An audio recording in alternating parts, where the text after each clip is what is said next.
এই একটু আগে কিন্তু শেষ হলো ইন্ডিয়া এবং অস্ট্রেলিয়ার মধ্যে চতুর্থ বর্ডার গাভাস্কার ট্রফির প্রথম দিন, চতুর্থ টেস্টের।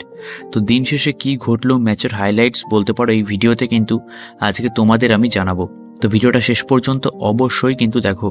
তো দিন কিন্তু শেষ হয়ে গেছে, প্রথম দিন, যেখানে ৮৬ ওভার কিন্তু খেলা হয়েছে এবং অস্ট্রেলিয়া ৩১১ রান করেছে, সঙ্গে ৬টা উইকেটও কিন্তু পড়ে গেছে তাদের। আর এর নেপথ্যে একটাই মানুষ, তিনি হচ্ছে সেই বিশ্বের সেরা বোলার জাসপ্রীত বুমরা, যে কিন্তু অস্ট্রেলিয়াকে বলতে গেলে ধসে নামিয়ে দিয়েছে পুরো ব্যাটিং লাইন আপকে। ২১ ওভার বল করে ৭ ওভার মেডেন ৭৫ রান দিয়ে তিনটি উইকেট কিন্তু নিয়েছে জাসপ্রীত বুমরা। আবারও সে প্রত্যেক ম্যাচেই প্রমাণ করছে কেন তাকে বিশ্বের সেরা বোলার বলা হয়। অন্যদিকে আকাশদীপ একটি উইকেট নিয়েছে, জাডেজা একটি এবং ওয়াশিংটন সুন্দর একটি উইকেট নিয়েছে। তো এই ছিল ইন্ডিয়ার বোলিং লাইন আপের অবস্থা।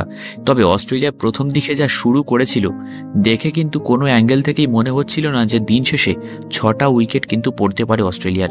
তবুও বুমরার কামাল ভাই, অপরদিকে বুমরা থাকলে ভাই তোমাকে আউট এমনি হতে হবে। তো সেই কারণেই অস্ট্রেলিয়ার কিন্তু দিন শেষে ৬টা উইকেট কিন্তু পড়ে গেছে। ওদের ব্যাটিং লাইন আপের একবার কথা বলতে গেলে স্যাম কনস্টাস, যে কিনা ডেবিউ ম্যাচে কিন্তু ৬০ রান করে গেছে, বুমরার মতো বোলারকে ১৮ রান নিয়েছে এক ওভারে। কোহলির সঙ্গে একটু স্লেজিংয়ে তর্কাতর্কি হয়েছে, যার জন্য কোহলি 20% কিন্তু ম্যাচ ফিও কিন্তু দিয়েছে।